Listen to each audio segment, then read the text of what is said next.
Senhor, nós estamos em Tua presença nessa manhã, gratos pela Tua bondade e o Teu amor revelado em Cristo Jesus. Te agradecemos e reconhecemos que Tu és o Deus Criador de todas as coisas e o Senhor nos formou, o Senhor nos doou a vida e o Senhor tem derramado da Tua graça sobre nós. Agradecemos a Ti pelas misericórdias que se renovaram e essa é a causa de não sermos consumidos nessa manhã, Senhor. Nós estamos aqui, Pai, com o coração cheio de alegria pela oportunidade e o privilégio que temos de mais uma vez, Senhor, estudarmos a Tua Palavra. Oh Deus, aprender verdades tão preciosas e aprender aquilo que o Senhor deseja para nós. Muito obrigado, Deus, por esse momento. Agradecemos ao Senhor por cada um que se encontra aqui, aqueles que estão a caminho, que o Senhor traga em paz, aqueles que acompanham pela internet por motivo de enfermidade, por motivo de locomoção, aqueles que estão impossibilitados de estarem aqui conosco presencialmente.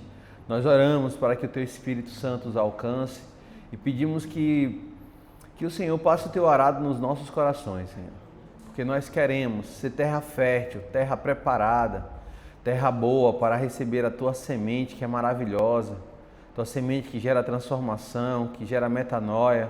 Oh Deus, vem, Senhor, sobre nós como um bom semeador que carrega semente de qualidade para que o nosso coração possa frutificar a 100 por 1, Pai.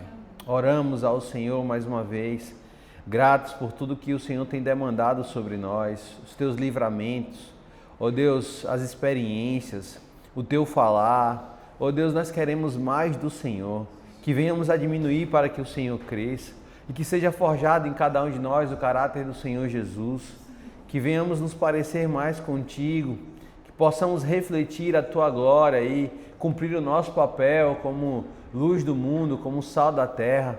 Senhor, nós queremos, Senhor, impactar essa geração, nós queremos ser usados pelo Senhor. Não queremos ser, Pai, somente filhos que não têm a responsabilidade de servir ao Senhor, de abençoar outras pessoas, de transbordar e alcançar a outros. Nós queremos, Pai, sermos cheios do Senhor para que outras pessoas também sejam, Pai, impactadas pelas nossas vidas.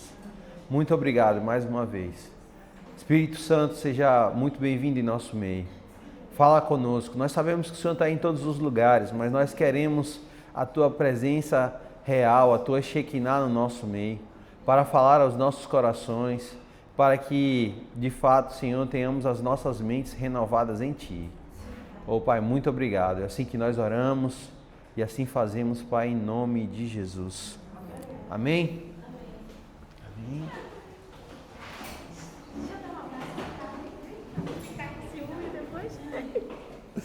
Deus abençoe. Amém. Hã? Estão bem, graças a Deus. Vamos lá, precisamos correr, 2 Samuel 19, vamos ver hoje, de forma inédita, 5, e aí, vou te ver, 5 capítulos. 5, temos que terminar hoje. Será? Povo sem fé é esse? Por que vocês estão assim, incrédulos, enquanto a essa possibilidade? Vamos lá, 19. Bom, eu falei com vocês que queria que vocês lessem esses últimos 5 capítulos e trouxessem as demandas para que a gente tivessem dúvidas, a gente tratasse aí, porque infelizmente, como eu falei, próxima semana já precisa começar o livro de Reis e aí eu esgotei, ultrapassei as minhas aulas. Calma, segredo. Hã? 5 anos o curso? Tem gente que até quer isso, mas tem uns que só em pensar nisso. Se treme, né? Hã? Ultrapassei não? Não é 5 anos? O senhor disse? A mãozinha dele. Eu não paro, então eu tô aqui. Se vocês querem ficar, glória a Deus. Eu não tenho prazo para sair daqui. Só quando o Senhor quiser. Bom, eu vou resumir aqui um pouco o capítulo 19, porque tem um ponto aqui que é muito interessante. que o rei Davi, quando ele recebe a notícia que o filho dele morreu, Absalão, que queria matá-lo, que queria roubar o seu trono, nós vimos na aula passada que ele pede aos seus comandantes, ele divide o exército em três, ele pede aos comandantes para que não matem Absalão, para que exerçam a bondade e não exterminem, não matem Absalão. Só que acontece o contrário, né? Os caras estão com a faca no dente, doido para matar Absalão, porque sabia que Absalão estava doido para matar o rei e a prioridade deles, óbvio, era proteger o rei. Então, quando eles retornam após a morte de Absalão, aqueles que chegam primeiro sabem que Davi estava chorando, que Davi estava triste, porque o filho morreu. E os soldados voltam como se tivessem perdido a batalha, eles estão abatidos. E aí Joabe vai lá repreender o rei Davi. Então, quando nós olhamos para essa história, nós temos muito a aprender. Eu não sei você, mas quando eu leio essa história, eu aprendo muitas coisas e vamos ler aqui os primeiros versículos que depois eu vou falar. Logo chegou a Joabe a notícia que o rei chorava e lamentava a morte de Absalão. Versículo 2. Quando o povo soube da grande tristeza do rei pela morte de seu filho, a alegria da vitória daquele dia se transformou em profundo pesar. E os soldados entraram na cidade sem chamar a atenção, como se estivessem envergonhados e houvessem fugido da batalha. Olha só, eles venceram uma batalha, estavam em um número bem menor, eles tinham tudo para perder essa batalha, mas o Senhor dá essa vitória a eles. Absalão morre, os outros soldados correm, fogem, né, para os seus lares. E Davi, eu entendo que ele, mesmo com tantas dificuldades, ele amava o filho. É normal. Eu imagino ele não estando, talvez alegre, pulando, saltitando. Mas para aqueles soldados, não há essa relação do sentimento. Não há a relação paternal com Absalão. Era alguém que estava querendo matar o rei deles, né? Então olha só que interessante nós percebermos que muitas vezes nós permitimos que os nossos sentimentos sobreponham a razão. Eu não sei se você, olhando para si, percebe que muitas vezes nós permitimos ser dominados e controlados pelos nossos sentimentos. E para mim o que diferencia os homens dos meninos, as mulheres das meninas, é não ser dominados e controlados pelos sentimentos. Porque óbvio, Deus nos fez com sentimentos, nós precisamos levá-los em consideração, nós precisamos, óbvio, ter como guia do nosso caminhar também os nossos sentimentos. Mas vão existir momentos em que nós vamos precisar colocar os nossos sentimentos na balança com as nossas convicções. E nós não podemos deixar que as nossas emoções, os nossos sentimentos pesem mais do que as nossas convicções. Exemplo: quem é casado, em algum momento pode ter passado por alguma crise no casamento. E qual é o problema da nossa geração hoje? É que quando os sentimentos são mais fortes, eu estou cansado, eu quero desistir. Não está nem aí para as convicções. Não está nem aí para aquilo que foi dito no dia do casamento. Não está nem aí para os votos. Não está nem aí para os problemas. Porque quem é que não passa por dificuldades?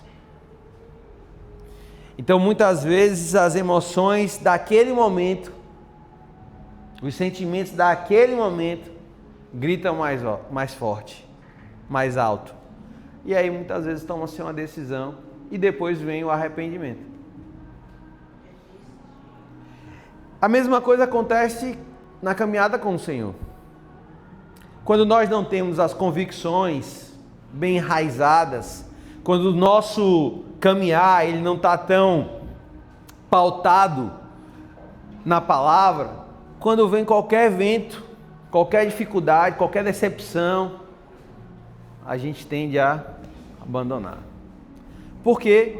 Porque muitas vezes nós permitimos que os nossos sentimentos sobreponham as nossas convicções. Então, Davi, óbvio, de novo, eu não estou aqui desrespeitando o sentimento de pai.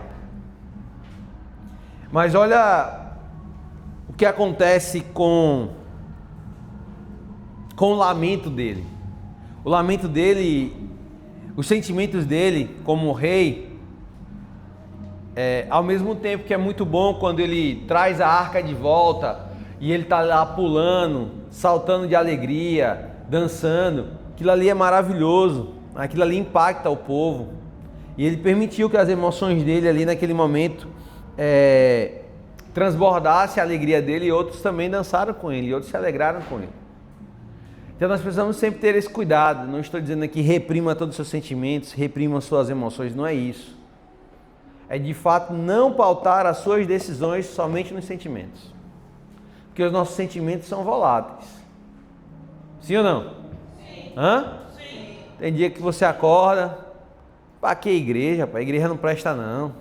Gosto de acordar cedo, esse negócio de ir para a igreja, que negócio de ir para o culto. E aí precisa de quê? Convicção, dizer, não, pai, eu tenho que ir.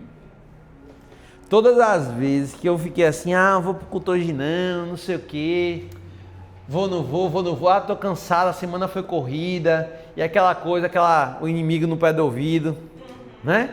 E aí você diz, não vou não, nem antes de minha falta, você não vem. O povo diz, rapaz, o culto foi uma benção, tu perdeu. Eu sempre me arrependi de não ter vindo. Nunca aconteceu das vezes que eu deixei de vir para a igreja, dizer assim, como foi bom descansar. Não. Eu sempre me arrependi de não ter vindo. Agora que impacta na sua semana. Você fica, não é a mesma coisa. Parece que algo foi, principalmente às vezes que eu fiquei doente, que eu falo assim, hoje em dia a gente tem até preocupação das nossas doenças, né? Nem só pela gente, né? É para não transmitir para os outros, então é muito mais o zelo. Hoje em dia eu tenho muito mais zelo.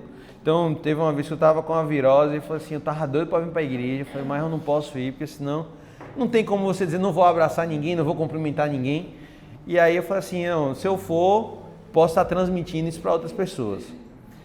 E eu fiquei em casa, mas eu fiquei pensando, mas eu podia ir, sentar lá atrás, chegar tarde, ficar lá no cantinho, sair um pouquinho mais cedo para ninguém. Eu fiquei mal. Foi o que tinha que ter. Porque a gente assiste pela internet, mas nunca é a mesma coisa. Não é a mesma coisa. Então, eu olho para a vida de Davi, nesse caso, nesse momento, e eu aprendo que foi necessário Joabe ir lá e dar uma dura nele. Olha só o que acontece. Ainda no versículo 4, o rei cobriu o rosto com as mãos e continuou a chorar, meu filho Absalão, Absalão, meu filho, meu filho. Então Joabe foi até o quarto do rei. Queridos, entrar no quarto do rei não é para qualquer um não. Não é qualquer pessoa que tem acesso ao quarto do rei. Mas ele vai lá, o quarto do rei disse, hoje salvamos a sua vida. E a vida de seus filhos e filhas. E de suas esposas e concubinas. O que é que ele está dizendo? Que se ele continua vivo, bom dia, paz. Camisa bonita, retada. Não? Que, aproveitando aqui, falando da camisa, quem quiser adquirir a camisa, depois eu vou colocar o link lá no grupo. Se você juntar com 3 pessoas, o frete é grátis. É online, você compra e chega na sua casa. Você escolhe lá o tamanho, tudo certinho, a cor, tem várias cores, vários tamanhos. Você faz já e eles enviam.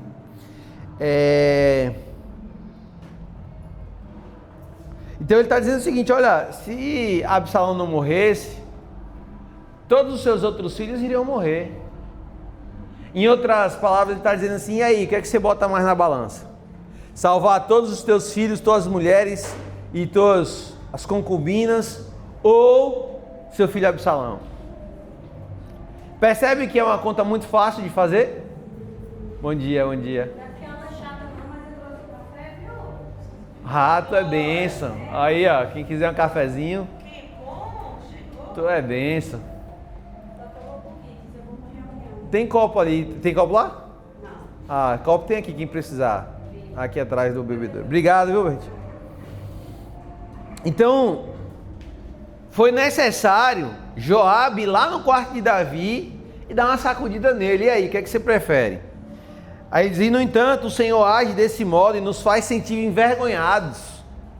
Parece amar os que o odeiam e odiar os que o amam. Olha que forte isso aqui. Não é forte isso? Parece que você ama os que te odeiam, você ama Absalão, que estava doido para te matar, mas você odeia aqueles que te amam. Seus servos, seus soldados, seus filhos. Isso aqui é uma lição muito importante para nós, porque muitas vezes nós tratamos pessoas assim. Aquele que nos ama parece que nós odiamos, e aquele que nós odiamos parece que nós amamos. E não é incoerente isso? E aí eu comecei a refletir muito sobre isso aqui. Deus falou muito ao meu coração. E ele diz mais aqui, ó, hoje deixou claro que todos os seus comandantes e soldados não significam nada para o Senhor. Pelo visto, se Absalão tivesse sobrevivido e todos nós tivéssemos morrido, o Senhor estaria satisfeito. É dura essa palavra. Imagine Davi ouvindo isso.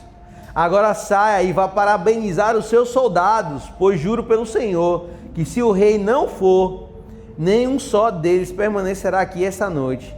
Isso seria pior que todo o mal que já lhe aconteceu na vida. De novo, olha só como as emoções muitas vezes elas estarão em conflito com as nossas convicções. Em alguns momentos elas vão nos ajudar, elas vão estar em união, em parceria, trabalhando em sinergia, vão estar, mas em alguns momentos elas vão estar em atrito, conflito. E aí é muito, muito, muito importante, quando estivermos diante de situações como essa, fazermos uma leitura para não tomarmos decisões baseadas nas nossas emoções. Eu estou sendo claro, pessoal, com a explicação? Sim, sim. Então, diga. Como Davi, ele recebeu do Senhor, né? Depois que ele pecou, ele sabia de tudo que aconteceu na vida dele. Assim, né? Deus já adiantou para ele, né? Que a espada ia ser cortada, né? Ele teve uma filha abusada pelo próprio irmão, aí um irmão matou o outro, aí teve todo esse cenário. Não seria diferente se ele não tivesse confuso num cenário desse, né? Não, sim, é normal. É isso que eu estou falando assim, imagine um misto de sentimentos. E a bagunça, né? Ele poderia falar assim, isso está acontecendo por causa do meu pecado. Será que não pensou assim, sabe? Sim, provavelmente porque Deus avisou a ele lá atrás que iria fazer, né? Porque, assim, eu até acho isso bonito na vida dele, porque assim, uma coisa é se arrepender, a outra é aceitar a justiça de Deus na vida dele. Ele aceita, né? Uhum. Né? Sim. E aí eu fiquei pensando, assim, Mas rapaz, aí, uma situação simples. mas aí entenda, são duas coisas diferentes que às vezes a gente trata como iguais. Uma coisa é o perdão de Deus e outra coisa é a consequência do pecado. Ele se sente perdoado porque quando ele escreve os Salmos nessa condição, ele declara isso, que se sente perdoado. Mas ele não foge da consequência. O problema é que ele não sabe lidar com as consequências do seu pecado. Esse para mim é o grande problema de Davi. É que Davi ele é negligente com a família e a ponto de existe um problema, existe um conflito, uma consequência, mas ele não trata bem isso. E aí ele piora a consequência. Não, eu disse, eu pensei da seguinte forma, assim, quando chegasse a correção, ele poderia se sair, né, de alguma forma, Sim. né, não aceitar, entendeu? Uhum. Porque às vezes a pessoa fala, não, É. ele se manteve firme, né? Não, na verdade, assim, eu acho que quando Davi Davi é muito omisso em toda a sua história. Mas aí vocês vão ver em Reis que existe um momento onde o filho, eu não vou entrar aqui em Reis, mas um dos filhos quer tomar o reinado dele, ele ainda vivo. E aí Deus dá uma sacudida nele e ele vai lá e unge Salomão. Por quê? Porque ele estava sendo omisso o tempo todo, a ponto do filho, no final da vida dele. O filho lá, que eu esqueci agora o nome dele. Aminon. Aminon tenta se declarar rei, ele ainda vivo. Então, por quê? Porque ele é tão omisso que o Aminon está dizendo assim, meu pai não vai fazer nada não, ele é omisso, ele foi omisso a vida toda. Eu vou aqui, antes dele morrer, eu vou me declarar rei e vai estar tudo certo. Né? Só que aí Deus dá uma sacudida em Davi e ele diz, não, peraí, eu cometi erro a vida toda, agora não. Quem vai ser meu sucessor é Salomão. E aí ele estabelece Salomão, enfim, aí vocês vão ver lá como é que se desenrola isso. Mas assim, é uma grande falha de Davi na sua história a sua omissão. A sua omissão é um grande problema na vida de Davi, que ele só vai resolver no finalzinho da vida. Exato. Exatamente. Então, quando ele faz esse ato, ele sai lá, parabeniza os soldados, aí o negócio dá uma amenizada, né? E aí, enfim, ele volta para Jerusalém, Davi retorna, é aceito, porque vamos lembrar que muitos dos israelitas preferiram Absalão como rei, tá? E aí tem toda essa questão do retorno. Davi, ele age de misericórdia com Simei, que foi aquele que saiu amaldiçoando Davi, que ele vai lá pedir perdão, porque Davi, quando estava saindo da cidade, é amaldiçoado. E aí ele diz assim, hoje ninguém vai morrer, hoje é um dia de celebração. E aí Davi reencontra com Mefibosete está com medo, porque quando Davi foge, teoricamente era para ele ir junto, mas ele não conseguiu, porque Ziba, que teoricamente era para ajudá-lo, não o ajuda. E aí tem todo um desenrolar ali entre os dois. E vamos ler aqui só os versículos 27, 19 e 27. Não, vamos ler o 26. 19 e 26. Diz assim, aqui é Ziba e Davi. Ziba respondeu, ó meu senhor, o rei, meu servo Ziba me enganou. Pedi que ele selasse meu jumento para que eu pudesse acompanhar o rei, pois como o Senhor sabe, sou aleijado. Ele, no entanto, falou mal de mim, disse que eu havia me recusado a vir. Mas sei que meu Senhor, o rei, é como um anjo de Deus. Portanto, faça o que lhe parecer melhor. Meus parentes e eu só poderíamos esperar que o Senhor mandasse nos matar. Contudo, o Senhor me honrou ao pedir que eu comesse à sua mesa. O que mais eu poderia pedir? Para mim, Ziba aqui, eu acho que eu comentei com vocês, lá no capítulo 9 de 2 Samuel, Davi age de bondade com Mefibosete, manda chamá-lo, né, de um lugar que ele estava lá vivendo de favor, provavelmente passando dificuldades, porque era um lugar de escassez, e Davi exerce bondade, manda chamar, restitui os bens que eram de Saul e de Jonatas, ele dá a Mefibosete, servos, e ele dá a Mefibosete o direito de sentar à mesa dele, à mesa do rei. E ele se coloca como servo diante de Davi, como alguém sem valor, e ele chega a dizer, eu não tenho valor, eu sou igual a um cão morto, alguém sem valor nenhum. E Davi diz, não, eu quero que você tenha a honra de vir morar comigo no palácio e sentar à minha mesa. E para mim isso é a essência do evangelho, né? Onde alguém que deveria morrer, que o Mefibosete, por ser da descendência de Saul, deveria ser exterminada. Geralmente quando um rei assumia, exterminava a dinastia, a descendência do rei anterior, isso era o comum. Ele deveria morrer, ele era cheio de limitações, de falhas, ele era aleijado, ele estava vivendo na miséria, mas o rei manda chamá-lo. o rei manda chamá-lo e dá a ele o direito de ter uma nova vida, com posses, com benefícios e sentar à mesa do rei. Isso é o Evangelho de Jesus Cristo, é a graça. Porque o que é que nós merecíamos? A morte. Mas o que é que o Senhor faz conosco? Nos traz para o palácio, nos dá o direito de sermos chamados filhos e de sentar à mesa com Ele. Isso é o Evangelho. E aí quando há esse novo momento aqui, há esse encontro, ele reconhece isso. Olha, eu mereci a morte, os meus familiares mereciam a morte, mas o Senhor foi bondoso comigo. O Senhor foi misericordioso e o Senhor me honrou. Nós somos honrados pelo Senhor, não porque nós merecemos, não porque nós somos dignos, não porque nós aparecemos no culto toda semana, porque nós lemos a Bíblia, porque nós oramos. Não, é graça. É porque Ele é bom.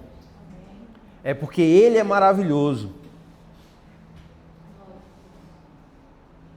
Então isso é uma honra para nós.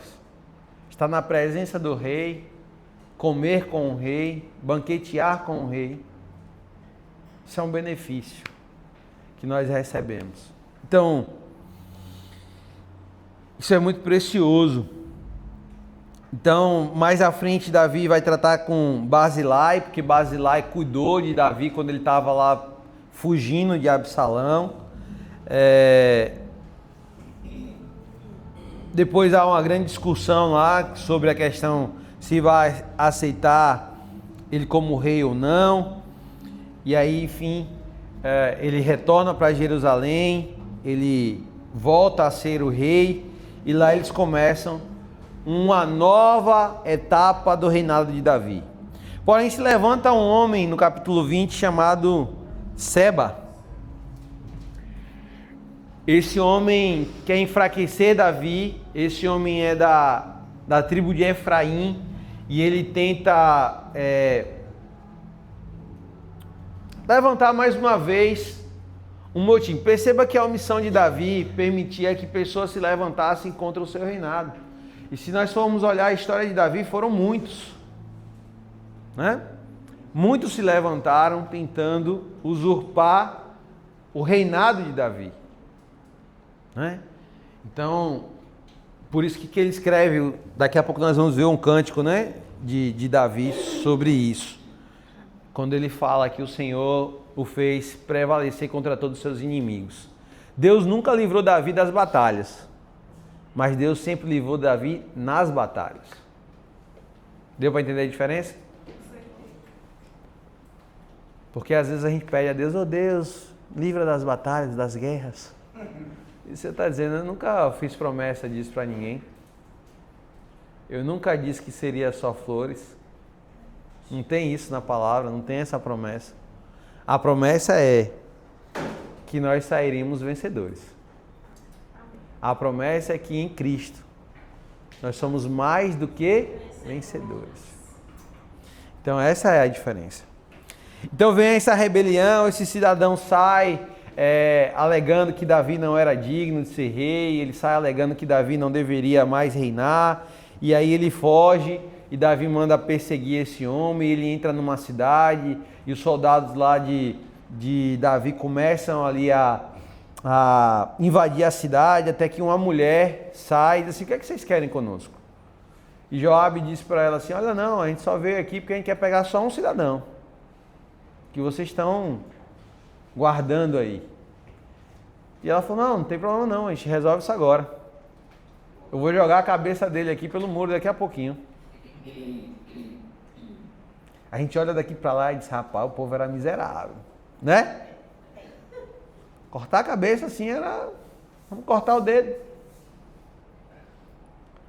E aí ela cumpre, joga, corta a cabeça e joga, e aí acaba toda a rebelião.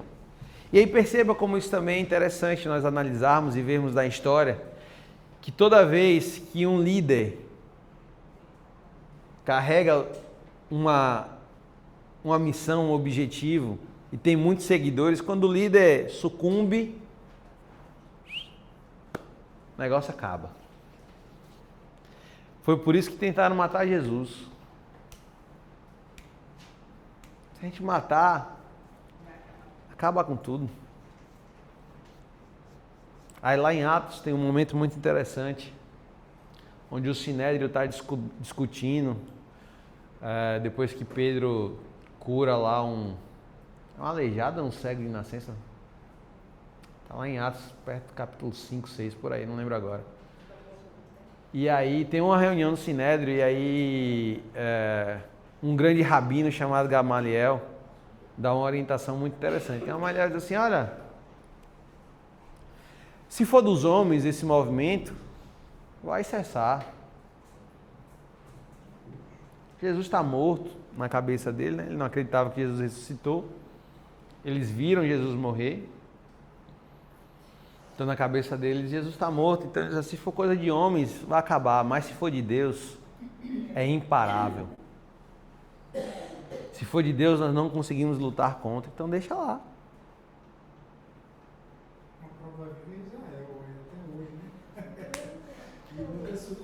Porque serve um Deus vivo, né? Um Deus que continua agindo. Então o capítulo 20 aí é sobre isso. Olha só, resumir rapidamente o capítulo inteiro. Olha a minha habilidade de... Estão vendo?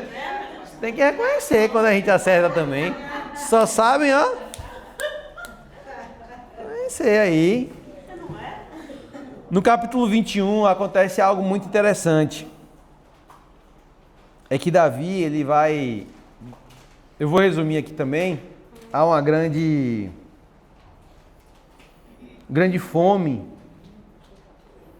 3 anos de fome sobre a região. E aí, Davi consulta o Senhor e o Senhor fala que a questão é porque Saul matou os gibeonitas. E quem lembra dos gibeonitas? Josué. Fez aquela parceria Para quem não lembra, eu vou resumir aqui rapidamente. Quando Josué está conduzindo o povo para a terra prometida, Canaã, gente, vocês me lembram da lista, vamos? Passar lá. Deixa eu... Tem caneta aí? Josué tá lá e Deus disse que era para destruir todos os povos daquela região. E aí Josué tá lá, vence Jericó, vai vencendo as batalhas e os gibeonitas percebem que eles são muito fortes, que Deus está com eles. E os gibeonitas se enganam Josué. Eles pegam pães mofados, eles pegam vinho velho, eles pegam roupas rasgadas, sandálias gastas, e eles chegam e dizem, Josué, nós queremos fazer uma aliança com você. E Josué diz, não, mas peraí, a gente não pode fazer aliança. Não, mas a gente é de muito longe. A gente não é dessa terra aqui não, a gente é lá para as bandas do Ceará, é longe. A gente veio aqui para fazer uma aliança com você, porque vocês são o povo de Deus, e aí enche a bola de Josué. E o texto diz que Josué não consulta o Senhor. O erro é esse. Nosso problema é que muitas vezes nós fazemos parcerias sem consultar ao Senhor. Por quê? Porque nos parecem muito boas. E aí os gibeonitas enganam Josué, eles firmam uma aliança de que não matariam eles. E logo tempo depois ele descobre que os gibeonitas moram do lado. E aí ele fica revoltado. E agora? E agora? Só que eles fizeram um voto, eles fizeram uma aliança que não matariam os gibeonitas.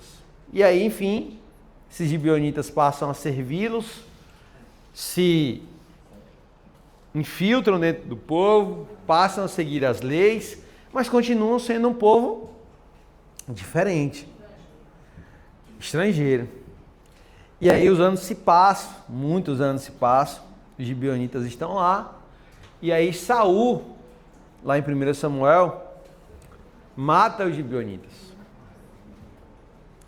E aí ele quebra a aliança que foi feita lá atrás. E aí agora Deus está querendo restaurar isso. restaurar essa aliança.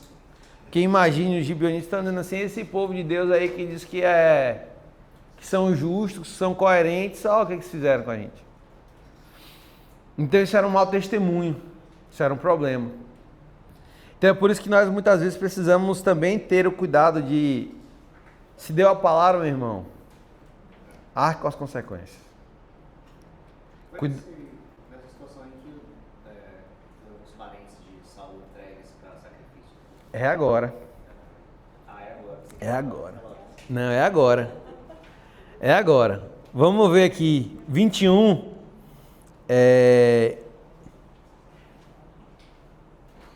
21. Durante o reinado de Davi, houve uma terrível fome que durou 3 anos. E o rei consultou o Senhor a esse respeito. E o Senhor disse: a fome veio porque Saul e a sua família são culpados de terem matado os gibeonitas. Olha só, Deus traz uma consequência para quê? Para que seja corrigido um erro do passado, para que seja feita justiça. E o que é a justiça? A gente precisa sempre pensar o que é a justiça. O que é justiça para você? Reparação de quem foi prejudicado. Reparação de quem foi prejudicado. O que mais? Fazer o que é certo. O que mais? É porque para mim a justiça ela tem dois âmbitos.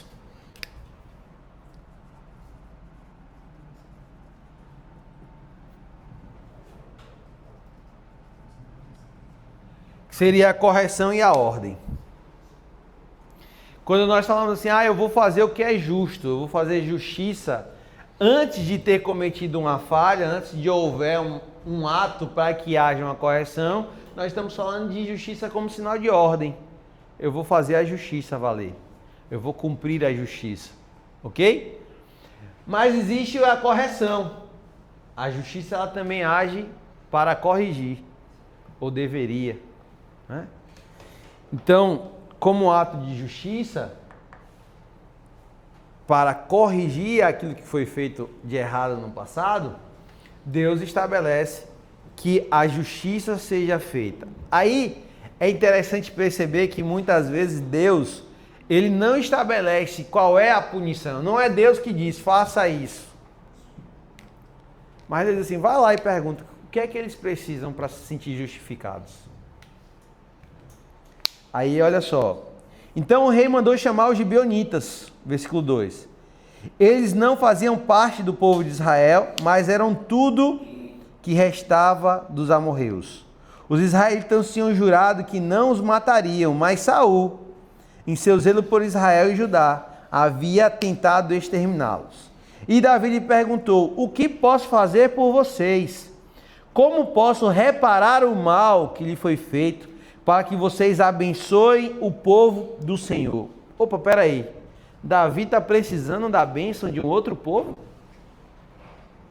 Davi está precisando ser abençoado por alguém que não serve ao Senhor? Que história é essa? Como é que é isso? Não é o contrário? E aí? Boa pergunta, né? Como é que a gente resolve isso? Sabe qual é o nosso problema?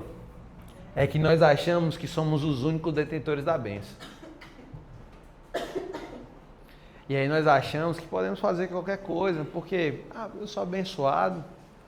E eu, como sempre gosto de dizer, né? Nós somos muito bons em pedir para Deus ser misericordioso conosco e ser justo com os outros. Ó Deus, para mim misericórdia, mas para o outro justiça.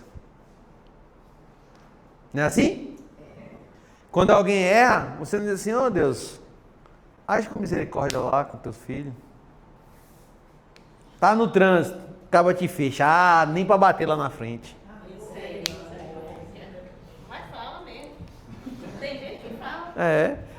Onde a nossa postura deve, ó Deus, tem misericórdia.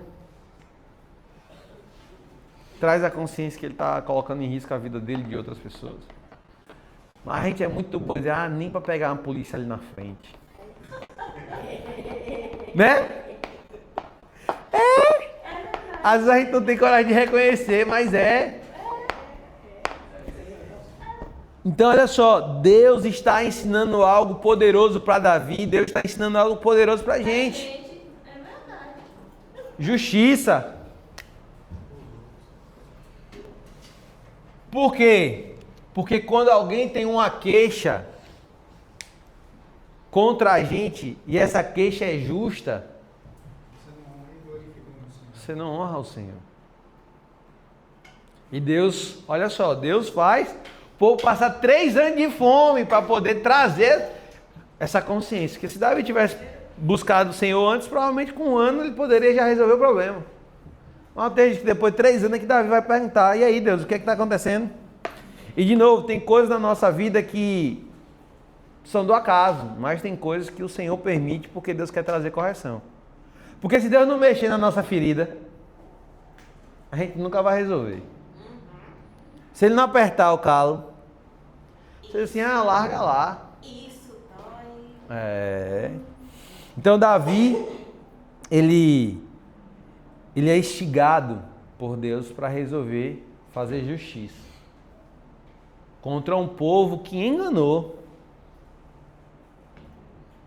Porque talvez você possa, rapidinho, Ju, você pode dizer assim, mas esse povo não merece ser justificado. Não, porque eles foram enganados, mas Deus não está preocupado com isso, não. Houve uma aliança, é isso que importa. Porque nós temos a tendência de justificar os nossos erros por causa do erro dos outros. É ou não é? Você não precisa responder não, que eu respondo por você. Nós fazemos errado e quando alguém diz, mas você está errado. Não, mas eu estou errado porque ele fez isso e isso. A culpa é dele. E a gente transfere a culpa para o outro. Eu estou fazendo isso porque ele errou comigo, como se o erro do outro justificasse o seu erro. É verdade. Diga, Ju.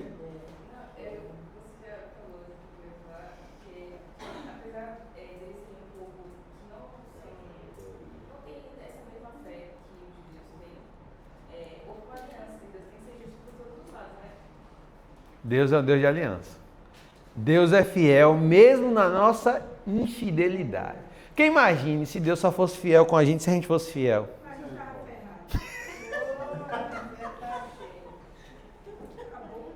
Já era. Então perceba, Deus ele é fiel independente de nós. Se ele firmou uma aliança, Isso faz parte do caráter de Deus. exatamente. E ele está querendo forjar esse mesmo caráter em mim e você, em nós. Como ele estava forjando aqui em Davi. Davi, não foi você não. Não foi você que fez errado, não. Foi Saul. Mas você é o rei. E às vezes nós herdamos problemas que precisam ser resolvidos. Eu estou com um problema lá na minha família, com minha mãe. Problema do meu avô. Problema da minha mãe, dos meus tios, minha tia lá. E eu disse, Senhor, não tenho nada a ver com isso não. Esse problema não é meu não, Senhor. Não estou nem aí. Deixa o pau quebrar lá. E aí tá eu estudando a Bíblia e dizendo, como é? Olha como a Bíblia é tremenda. Olha Deus falando aí, ó. Deus fala na terra dos viventes. Deus usou a mula de Balaão, não vai me usar? Ele usa. Tem problemas que não são seus, mas Deus está querendo te usar para resolver. Amém? Quem tem ouvidos? Ouça. Quem tem ouvidos, ouça. Vai ter que ajudar a resolver o problema. Aí olha só. O que é que vocês querem? O que é que vocês querem que a gente faça? Porque nós queremos a bênção de vocês. Imagine Davi falar isso. O rei Davi, o rei da nação de Israel, a nação do Deus Todo-Poderoso, praticamente se humilhar. Ei, quero a sua bênção. que é que eu preciso fazer para lhe abençoar? Aí os caras dizem, peraí. Os gibeonitas responderam, prata e ouro não resolverão a questão entre nós e a família de Saul. Primeira coisa que eles entendem, que eu acho legal, eles reconhecem que o problema não é com Davi. Quem causou o problema foi Saul. Mas eles estão dizendo assim, não é dinheiro o nosso problema. O problema não é financeiro. Vamos começar já a separar aqui as coisas. Também não temos o direito de exigir a vida de ninguém em Israel. O que farei por vocês então? Perguntou Davi. E eles responderam, Saul planejava nos destruir, queria nos impedir de ter um lugar no território de Israel. Portanto, entreguem-nos 7 dos filhos de Saul, para que o executemos diante do Senhor. Diante de quem? Do Senhor. Em Gibeá, no monte do Senhor. Olha só. Sacrifício humano. Deus se agrada com a entrega. Hã? Isso. Não é por vingança somente. Porque ele poderia dizer assim, não, vamos levar ele para fora do território de Israel, longe da presença de Deus, e vamos matar esses miseráveis. Não, ele vai para o monte, aonde o Senhor era invocado. Por quê? Porque a aliança teve o respaldo de Deus. A justiça também tem que ter. Não foi um holocausto, foi uma sentença. É uma sentença. Mas eles fazem questão de fazer diante do Senhor. Para quê? Para como se eles estivessem dizendo, aqui está paga a dívida. Aqui está aniquilado, foi derramado sangue. Por quê? Para que o sangue lá atrás, que foi derramado dos gibeonitas, fosse, por Saul, fosse. Isso aponta para quê? Para Cristo. Que derrama o seu sangue no monte do Senhor. Para redimir as mortes que houveram lá atrás. Então, está bem, disse o rei, farei o que me pedem. E o rei poupou a vida, versículo 7 agora, o rei poupou a vida de Mefibosete, filho de Jonatas, filho de Saul, por causa do juramento que Davi e Jonatas haviam feito diante do Senhor. Ou seja, vai ser atendida a sua demanda, só não pode entregar Mefibosete. Por quê? Porque eu já tenho uma aliança, eu não posso quebrar uma para resolver outra. Tá? Eu não vou entregar Mefibosete. Contudo, entregou-lhe Armone e Mefibosete, os 2 filhos de Saul, com Rispa, filho de Aiá. Também entregou-lhe os 5 filhos de Merabe, filha de Saul, esposa de Adriel, filho de Barzilai, de Meloá. E os homens de Gibeon, os gibeonitas, os executaram no monte diante do Senhor. Os 7 foram mortos ao mesmo tempo, no início da colheita da cevada. Então imagine, nós podemos olhar para essa história e dizer, que injusto. Por que matar inocentes? Aí eu te pergunto, e o que foi que Saul fez? E a gente precisa entender que essa correção na antiga aliança, quanto mais severa ela é, mais ordem ela traz. E qual é o problema da nossa justiça hoje? É que essa correção, ela é tão fraca, tão frágil, que ela não gera ordem.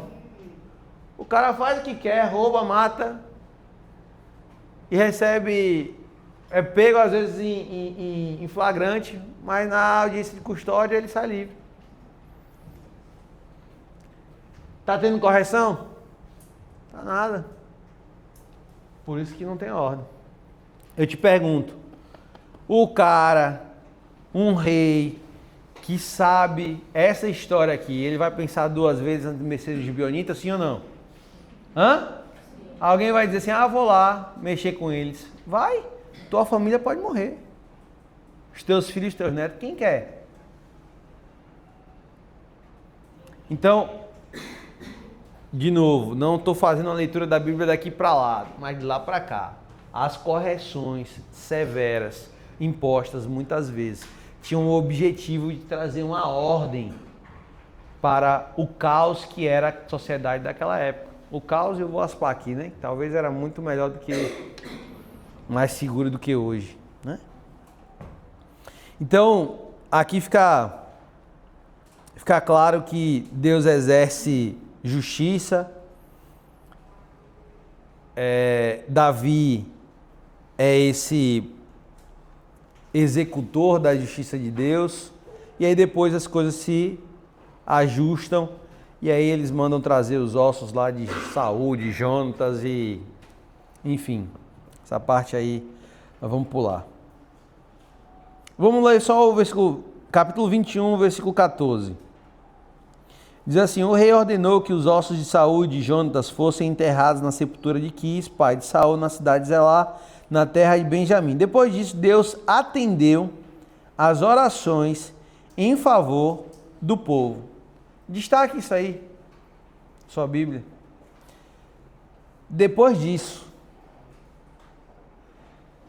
talvez você está orando, pedindo a Deus, Deus faz isso, manda a chuva, a colheita, Deus assim, Deus não está ouvindo, não está atendendo suas orações. Por quê?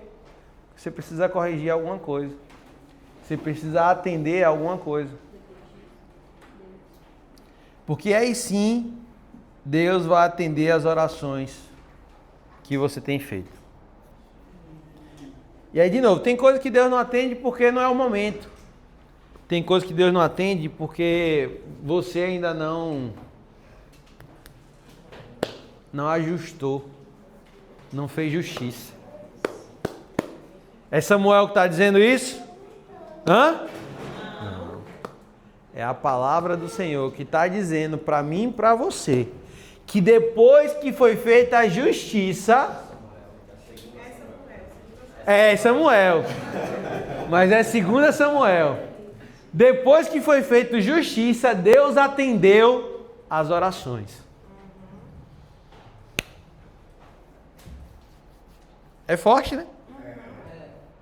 Já deu destaque aí? Pode riscar a Bíblia. Tem gente que acha que é pecado riscar a Bíblia, não é não. Pode riscar. Você não pode acrescentar nada à Bíblia, mas marcar, fazer anotações. Então depois vem que... Não, ainda no 21. Ah, sim, no versículo 15, Eu vou resumir aqui também, porque não dá pra gente ler tudo. Mas lembram que Davi, quando vai enfrentar Golias, o texto diz que ele vai no riacho, ele pega quantas pedras? 5 pedras. Eu acho que eu já falei isso com vocês, né? Que alguns defendem a ideia de que haviam 5 gigantes em meio aos filisteus. Eram 5. E que Davi pegou 5 pedras, por quê? Porque ele disse, o primeiro vai ser Golias. Mas eu tenho uma pedrinha para derrubar cada um deles. Olha a ousadia desse menino. A fé desse menino. Né? É algo assim incrível. E aí por que vão dizer isso? Por causa desse texto aqui. Né? Bom, acho que dá tempo. Vamos ler. Mais uma vez houve guerra entre os filisteus e Israel. E quando Davi e seus soldados estavam no meio de uma batalha, Davi perdeu as forças e ficou exausto. Olha só, isso aqui nos ensina também algo interessante. Que nós precisamos ter muito cuidado com os nossos limites. Nós muitas vezes achamos que somos super-heróis. Incansáveis, imparáveis. Né? Mas o texto diz que Davi perdeu as forças e ficou exausto. Isbi-Benob era descendente de gigantes. E a ponta de sua lança de bronze pesava cerca de 3,5 kg. Isso é pesado com a lança, viu? Imagine a ponta. Hã? 3 kg? Imagine a ponta. Não é a lança toda, não. É a lança. Ele pegava a lança e ele fazia... Sabe aquele negócio de... A lança pontiaguda, óbvio, né? Imagine o peso para manusear essa lança. E eles estavam armando, ele estava armado com uma espada nova e jurou que ia matar Davi. Por que ele queria tanto matar Davi? Provavelmente para julgar, fazer vingança, Golias. Ah, é o matador de gigante, peraí que eu vou pegar ele. Eu vou matar ele. Só que ele agora não vai como um Golias, desprezando Davi. Qual foi um dos problemas de Golias? Zombar, esse menino vem como se fosse um cão, né? Então ele vai com espada nova. Espada nova significa que ele se preparou para a batalha, ele estava com vontade. E aí, versículo 17: mas Abissai, filho de Zeruia, veio socorrer Davi e matou o filisteu, matou o gigante. Então os homens de Davi exigiram: o Senhor não vai mais sair conosco para lutar, porque correu o risco de apagar a lâmpada de Israel. Porque, de novo, eles sabiam que o rei tinha grande relevância. Se matar o rei, matou o líder. Então, para quê? Só que olha só que interessante. Abisai, ele aprendeu a matar gigante. Porque imagine um gigante naquela época, punha medo. Porque Golias, quando ia lá bradar, não tinha um abençoado que dizia assim: eu vou lá lutar contra ele. Mas depois que Davi abriu o caminho, aí nós vamos ver que agora os caras olham para gigante e dizem: ah, gigante? Não é fácil não, mas nós vamos lá, a gente consegue. E qual é o nosso problema? É que a gente tem medo de ser o primeiro, né? Mas quando alguém diz assim... Eu lembro muito bem que em 2011, eu recebi um convite para morar em São Paulo, para trabalhar lá, e aí eu não conhecia ninguém, só o cara que estava me chamando, que ficava poucos dias lá em Campinas e o restante ia para 900 quilômetros de distância, e eu ia ficar sozinho na região, sem conhecer ninguém. Eu falei: rapaz, não vou não, conheço ninguém, longe de casa, vou fazer o que lá? E aí eu fui orar e Deus falando que era para eu ir. Como Abraão, né? Sai da tua terra, da tua parentela, para uma terra que eu vou te mostrar. E aí eu fiquei morrendo de medo. E eu lembro bem que eu fui de avião, aí conheci lá, bati um papo com o pessoal e tal. Falou assim: a vaga é sua, é só você vir. Eu falei: rapaz, tem que vir quanto? Daqui a 15 dias. Eu falei: meu Deus do céu, 15 dias para mudar de estado assim. Aí eu voltei, arrumei tudo, peguei meu carro e me piquei. Só que na hora de dizer assim: rapaz, eu nunca fui para São Paulo de carro. Tinha ido algumas vezes de avião, mas eu nunca fui de carro, vou dirigindo sozinho. Aí eu orando, com medo disso, para dar a resposta final, e eu dizia: rapaz, e agora, e agora? E Deus usou esse texto para falar no meu coração. Quantas pessoas não já foram? Sem GPS. Tu tem ainda GPS para ir. Tinha um GPS no carro lá, desatualizado, me jogou por cada estrada doida, mas foi. Cheguei lá, peguei meu carro sozinho e me piquei. 2 dias de viagem. Já fez isso também? Eu vim e voltei com guia, aquele que parecia uma lista telefônica. Sim, o 4 rodas. Eu rodava o estado de Sergipe com ele, na época não tinha GPS ainda não. Ou eu não tinha dinheiro para comprar. Mas eu fui e foi lendo esse texto. Abisai vai enfrentar o gigante e já tem outra. O Davi venceu. Você já vai contra. Se alguém faz, meu irmão, eu posso fazer.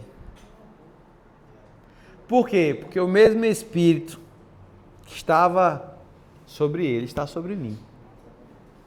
Tem uma música que eu até estava ouvindo esses dias, Pregador Lu. Eu sou bem eclético, eu escuto reggae, eu escuto hip hop, eu escuto tudo, reggae. E aí tem uma música do Pregador Lu que ele diz assim: O Espírito que habita em mim, eu sou a casa que ele escolheu para morar, por causa disso eu posso suportar. Os dois do mundo já posso suportar, mas qual é a parte que eu ia falar? Ele diz assim, o maior, essa parte que eu lembro, o maior dos Espíritos habita em mim, eu sou a casa que ele escolheu para morar, por causa disso eu posso suportar. Porque o mesmo Espírito que deu força para o Senhor Jesus suportar a cruz, é o mesmo que está aqui com a gente hoje. E a Bíblia diz que o Senhor não nos permite passar por provações que nós não possamos suportar. Então, quando nós passamos por dificuldade, tenha certeza, Deus pode te fazer vencer. Aí, versículo 18, depois disso houve outra batalha contra os filisteus em Gob. Enquanto lutava, Sibecai de Uzate matou Seife, outro descendente de gigantes. Olha só, quantos descendentes até aqui? Quantos gigantes? 2.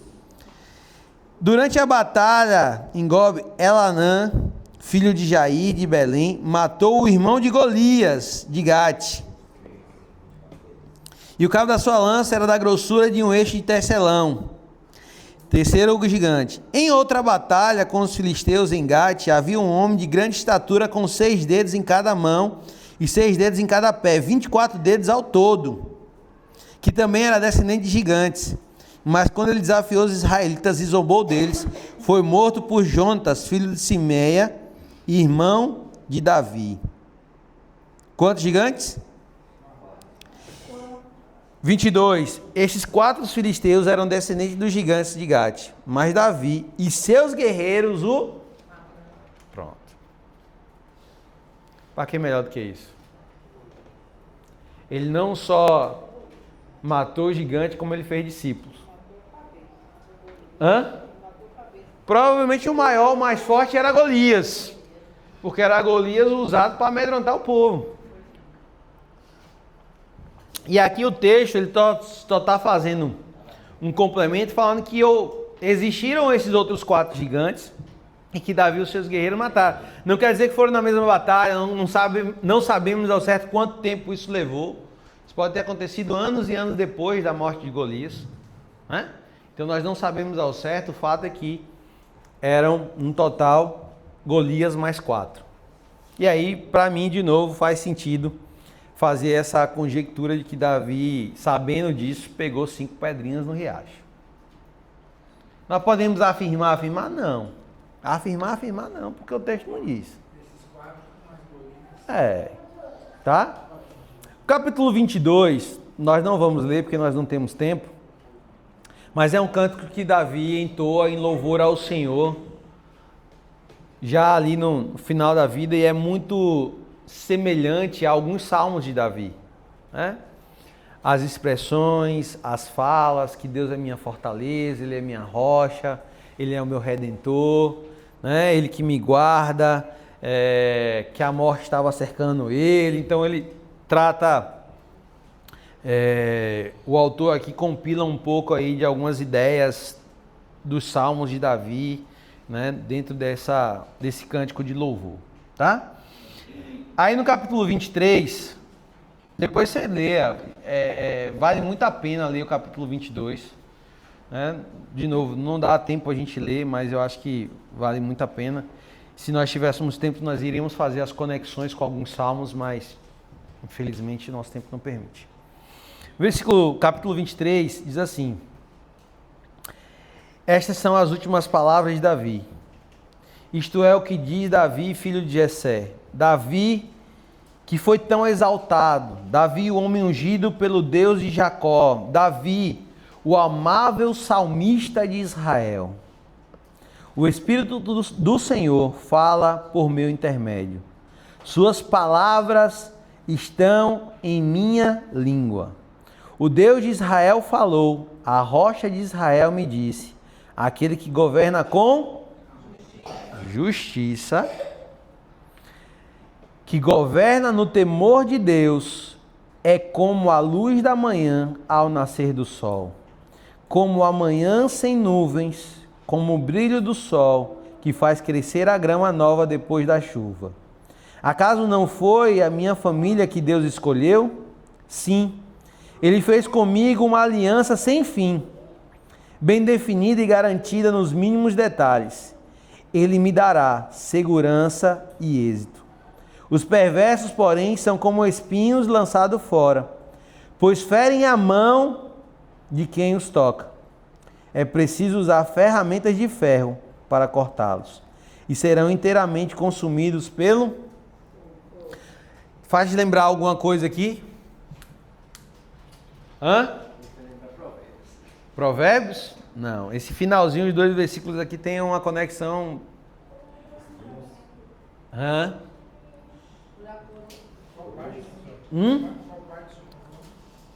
Os perversos, porém, são como espinhos lançados fora, pois ferem a mão de quem os toca.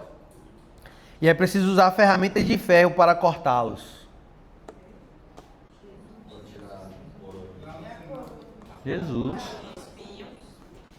Jesus. E as mãos transpassadas, cortadas. E a lança. Para cortá-lo. Aponta para ele, né? Aí aqui tem um relato dos guerreiros mais valentes de Davi. Mas aí eu queria que você pulasse... Não, 23 ainda. É a NVT.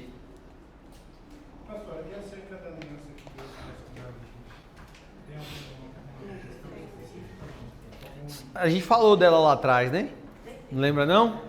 Quando Davi planeja construir o templo e Deus usa Natã para dizer assim, não é você, mas eu vou fazer uma aliança com a sua dinastia para toda a eternidade. E aí ele estabelece ali, e aí o que mais impacta para mim nesse momento da história é que quando Davi ouve isso de Natã, ele não fica, tá bom, legal, Deus fala coisas maravilhosas para ele, né? E aí ele não fica satisfeito, o texto diz que ele vai até o santuário. E ele entra, porque como o texto faz questão de especificar, ele provavelmente entrou no Santo do Santo, onde só o sumo sacerdote poderia entrar. E ele poderia morrer ali. Mas ele entra porque ele quer orar ao Senhor diretamente, ele quer falar diretamente com Deus. Então ele entra na presença de Deus ali no santuário. E eu acho isso muito tremendo. Ou seja, ele estava tão feliz, tão alegre, com o coração tão jubiloso, que ele quebra uma regra, mas ele sabia que Deus se agradava do coração dele. Aí, olha só, vamos lá para versículo 13. Ele vai falar aqui dos feitos dos 3 principais guerreiros de Davi. Davi tinha 3, os mais valentes. Tinha 30, que era tipo a tropa de elite dele, né? E aí ele tinha o seu exército, mas esses 30 aqui são os mais corajosos. Mas dentre os 30 haviam 3. Aí olha só. Durante a colheita, quando Davi estava na caverna de Adulão, o exército filisteu acampou no vale de Efraim. E os 3 que faziam parte dos 30, um grupo de elite entre os valentes de Davi, desceram para encontrá-lo em Adulão. E nessa ocasião Davi estava na fortaleza e um destacamento filisteu havia ocupado a cidade de Belém. E Davi comentou. Davi ordenou? Não. Qual a versão de vocês diz o quê? Expressou forte desejo. Tem outra versão que eu gosto muito que diz assim, ele... Como é que você fala assim? Suspirou. Suspirou, desejou. A minha versão diz, Davi comentou, como seria bom beber a água pura do poço que fica junto ao portão de Belém. Como seria bom. De novo, Davi é de onde? Davi é de Belém. Davi tomava dessa água. Então imagina ele dizendo, que saudade daquela água. Que saudade desse poço. A água era fresquinha. Porque você sabe que poço depende muito da veia, né? Tem água que é saloba, né? Tem água que tem muitos minerais. Tem água que é fresquinha. Tem água que sai meio quente. Tem todo tipo. Hoje tem leite que é contaminado. Tem que é contaminada, dependendo de onde está, né? Então tudo isso tem que ter muito cuidado. Se aquela veia passa por algum lugar que o solo é contaminado, ela vai ser contaminada. Então tudo isso é importante. Mas Davi desejava beber aquela água. Ah, que vontade. E aí perceba que para eles ouvirem isso de Davi, eles precisavam estar perto de Davi. Precisava estar atento ao que Davi estava falando. Porque Davi não chamou eles e deu uma ordem. Davi não o chamou e deu uma orientação. Davi simplesmente suspirou. Ah, como eu tenho vontade de beber da água. Versículo 16. Então os três... Ah, peraí, porque eu não falei o nome dos três. Jabezão. Jabe? Certo. Eleazar e Samar. Não é isso? Só conferir aqui para não falar besteira. Jabezão, Eleazar e Samar. É isso mesmo. São o nome dos três guerreiros. Ele fala um pouquinho antes aí, no início do capítulo 23, ele fala. Ele fala que é filho de quem, de onde é que vieram e tal. Então os três atravessaram as fileiras dos filisteus, ou seja, 3 homens, tem lá vários soldados guardando a cidade, e eles vão lá, passam por meio desses caras, arriscam a vida para ir lá, tiraram a água do poço e trouxeram a Davi. Tem que ser corajoso, né não? Os cabas tem que ser caba macho, né? Arriscar a vida para pegar uma água. Se fosse para salvar a vida de alguém, já seria corajoso. Mas os cabas são tão corajosos que eles dizem, não, vamos ali passear. Vamos procurar uma treta. Bora arrumar um problema que tá muito pacato esse negócio, não matamos ninguém esses dias, tô aqui, como é que fala, com abstinência. Agora que encontrar esses 3 aí também, eu queria tremer de medo. Meu irmão. Quando você vê o que é que eles fizeram, relata aí um pouquinho antes o que é que eles fizeram. Rapaz, os caras eram barril. Então eles chegam lá, pegam essa água e trazem até Davi.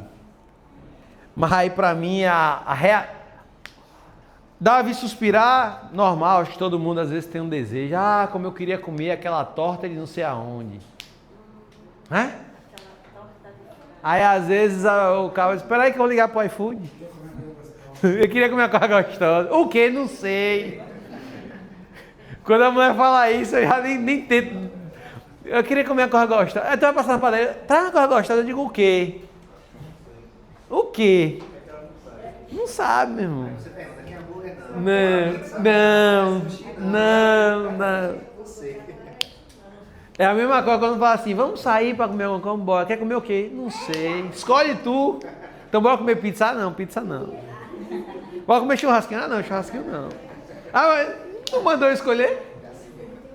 Só para enganar a gente, né? Aí, para mim, assim, a ação dos 3 é linda, mas para mim o que Davi faz é incrível.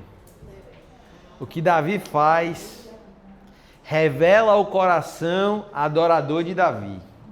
O que é que ele faz? Olha só. Ele, porém, se recusou a bebê-la. Davi se recusa a beber a água. Gente, Davi poderia guardar aquela água para um momento especial, separar para beber com as pessoas que ele amava.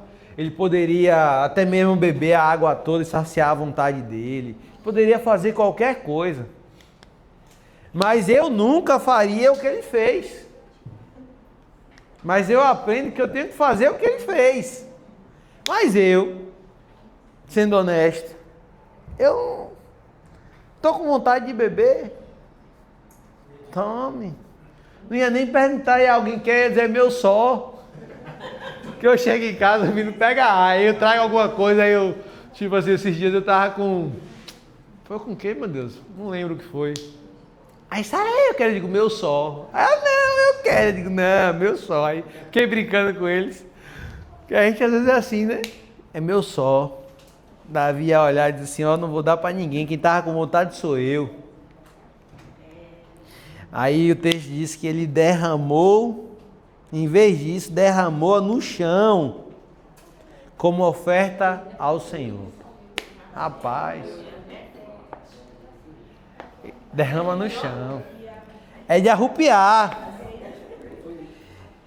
Aí ele diz mais, que o Senhor não permita que eu beba desta água, exclamou. Ela é tão preciosa quanto o sangue destes homens que arriscaram a vida para trazê-la. E Davi não a bebeu. E esses são exemplos dos feitos desses 3 guerreiros. Tremendo isso, né? Ele não bebe, ele derrama ao Senhor, e ele faz uma homenagem a esses homens, ó, me arrepio todo. Porque esses homens aprenderam algo importante. Eu já preguei sobre isso, acho que eu já comentei.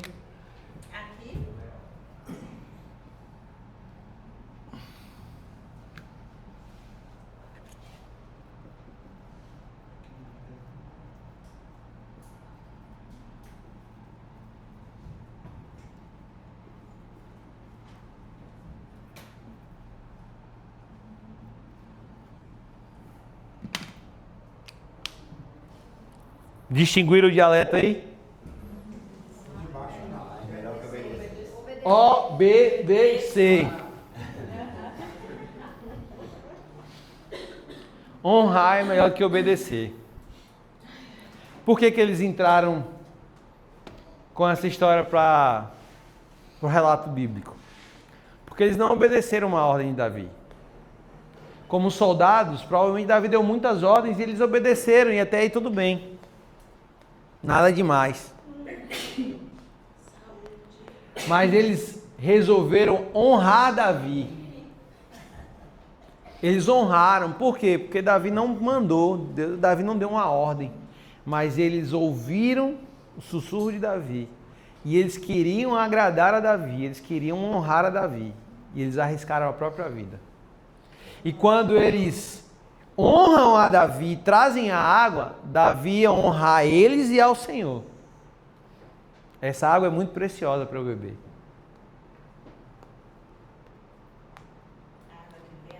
Essa água aqui vale mais do que a vida, o sangue dos meus soldados. E ele honra. Alguém pediu para ele fazer isso? Não.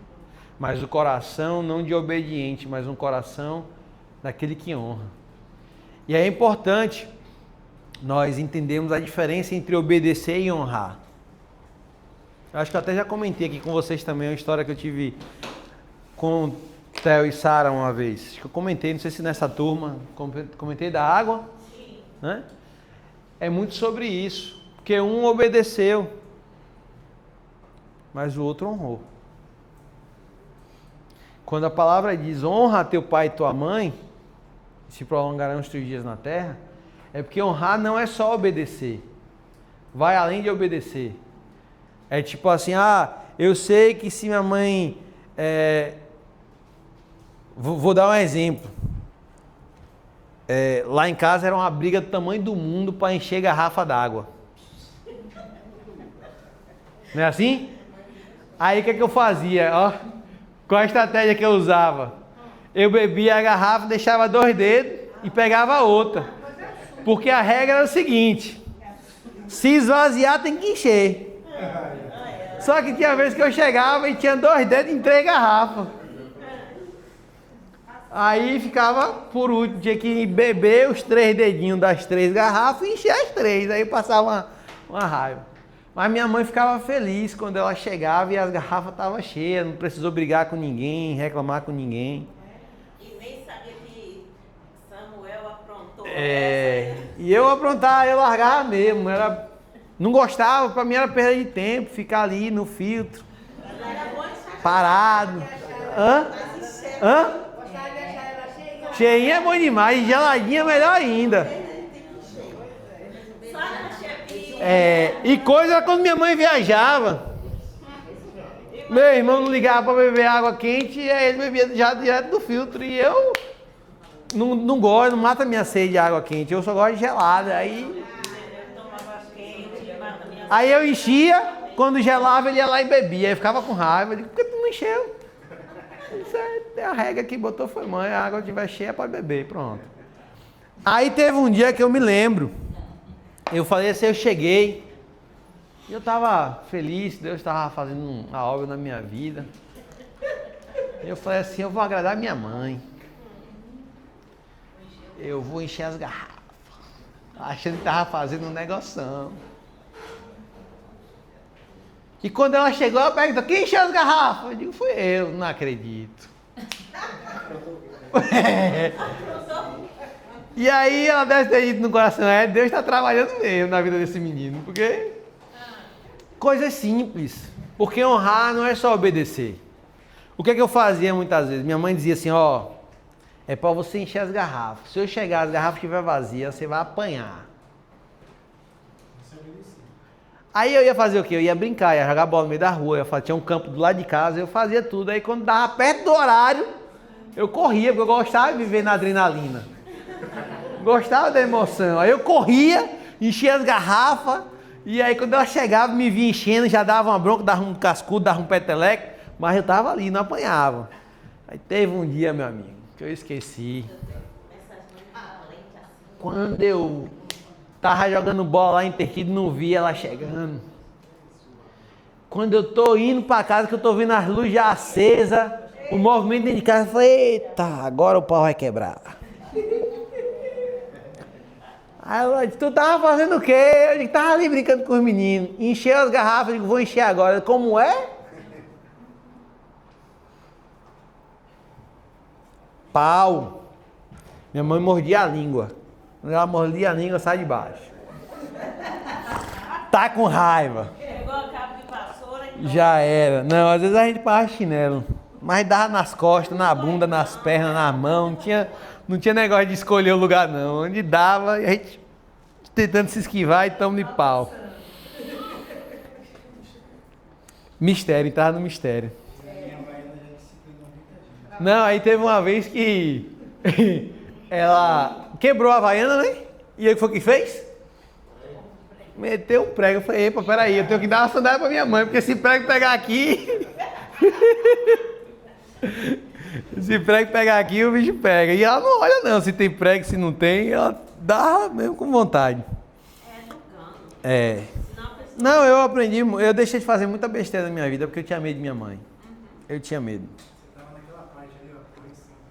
Correção, As correções que eu tomei geraram ordem na minha vida, isso eu não tenho dúvida não. Aí eu tinha um amigo que dizia assim, minha mãe não me bate, aí fazia um monte de coisa errada, aprontava e ficava botando os outros pra entrar na furada também. Teve um dia que eu falei, bicho, é o seguinte, tua mãe não te bate, mas a minha me bate. Então não me chama pra tuas furadas não, viu? Resolvido o negócio, toda vez que ele queria fazer negócio errado, esse negócio de sair tocando campanha na casa dos outros, correr, oxi, vai pra tu ver, o pau quebrava. Então olha só, depois aqui, pra concluir, olha, vamos acabar no horário, viu? glória, né? Tá vendo aí? Capítulo ainda 23 vai fazer aqui um relato sobre o nome desses 30 valentes. Né? É o capítulo 17? Não, 23, mulher. Tu voltou pro 17. Não, eu tô dizendo 17 do 23. Ah, sim. Era o 18. Mas nós não vamos ler, não. Porque não dá tempo, não. Porque eu quero falar aqui sobre essa outra parte aqui. Então aí vai ter o relato dos 30 valentes aí de Davi que o ajudaram. E muitos deles foram recrutados por Davi, quando Davi não era ninguém, quando Davi era um peregrino fugindo de Saul, que se escondia na caverna de Adulão, e lá se aglomeravam os endividados, os marginalizados daquela época. E Davi transformou esses caras em grandes valentes. Por quê? Porque Davi era valente e a coragem dele inspirava outros. Aí eu tava brincando com Tamires, ela não gosta não, ela pega A quando eu falo isso, mas é verdade. Lá em casa, ela morre de medo de barata. Já comentei isso com vocês? Quem Sara, né? Se já comentei, eu vou comentar de novo. Sara. Aí Tamires morre de medo de barata. E no fundo da nossa casa tem um supermercado. Depois que esse supermercado foi lá, a gente detetiza a casa, mas vez ou outra aparece barata lá. E aí Tamires, quando viu uma barata, meu amigo, se um dia diz assim, o pastor Samuel morreu de um ataque cardíaco, foi Tamires que me deu susto. Ô mulher escandalosa. Tinha uma vez que, meu Deus do céu, eu digo, meu Deus, o que foi? Quando eu saia correndo uma barata. Eu digo, mano, faço não. Faço não, porque eu ficava tremendo, assim, nervoso. Se alguém chegar aqui e me ver desse jeito, vai dizer que eu tô com medo da barata. E aí também tinha tanto medo, que ela tava transmitindo o medo pros meninos. Uma barata. Mas é um inseto nojento. É nojento, mas não morde. Não pica, não é venenoso. Certo. E tem que fazer o que com ela? Matar. Tem que fazer o que? Pronto, matar.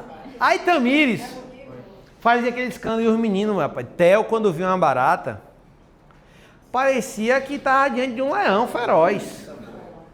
Corria, se trancava no quarto, subia na cama e ficava chorando no canto. E eu dizia, meu Deus do céu, Tamires. E quando eu não estava em casa, me ligava. Tu vê que hora? Eu digo, por quê? É uma barata aqui. Eu digo, meu Deus, isso não é possível não, que eu vou ter que sair daqui para ir. É assim, né? Liga. Aí some, pronto. Aí, tipo, se ela tava arrumando o quarto e viu uma barata, já era. Já era. Aí, eu digo, Jesus, está errado isso. Também está com medo de barata, tudo bem, mas ela está transferindo os medos dela por menino. E agora? Aí eu um dia cheguei e conversei com o Theo. Falei, Theo, vamos lá matar barata? Não, com medo, desesperado. Eu falei, pai, tá errado. Eu falei, Theo, barata não morde não. Não pica, não é venenosa, não sei o que. Não, mas ela voa. Eu disse, sim. Ela voa. Os passarinhos voam e não tem nada. Aí eu tentando conversar. E aí eu digo, não, isso está errado. Eu falei, Tamires, eu vou fazer o quê? Eu tenho medo. Eu digo, oh, meu filho, mas tenha cuidado para não transmitir por menino. Sara estava um pouquinho menorzinha. A gente já tinha Cris mas Cris era bebezinho de colo. Aí um dia eu lendo a história de Davi também. Davi teve uma motivação para vencer Golias. Na verdade, ele teve 4 motivações. Eu até falei isso esses dias também. Para mim, o primeiro foi glorificar o nome de Deus. Mas ele estava a fim de casar com a princesa.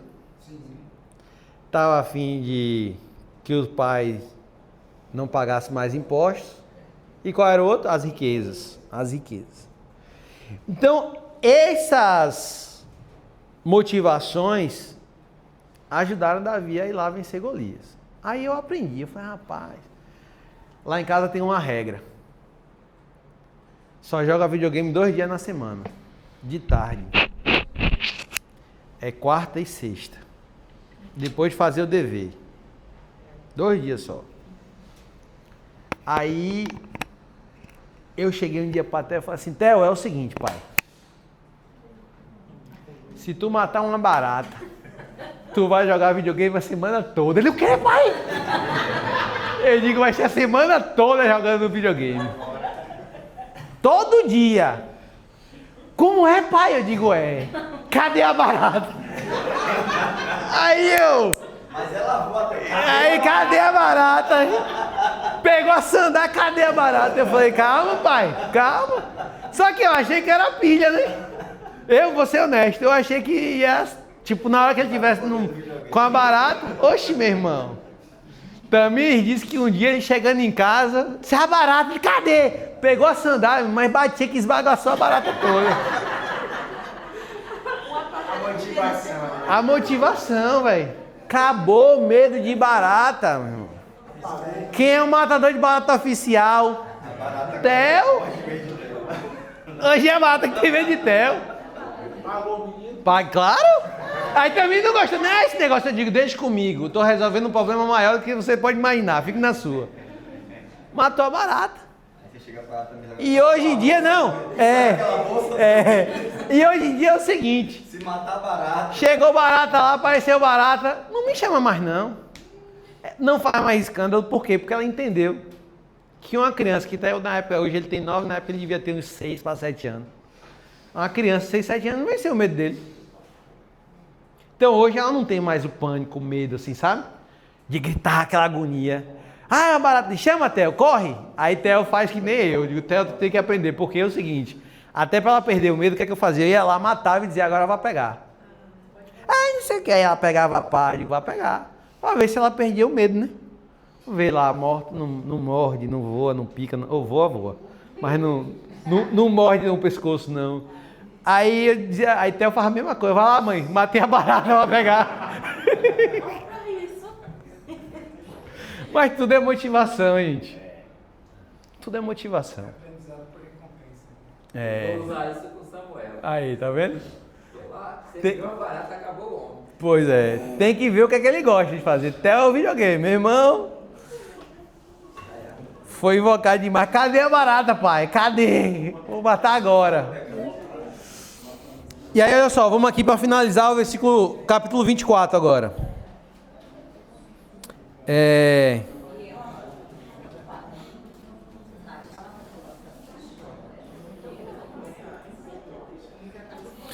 Davi vai cometer mais um erro grave, que Davi vai fazer um censo da nação para saber quantos soldados ele tinha, para eles arrotar poder. Ah, minha nação é poderosa.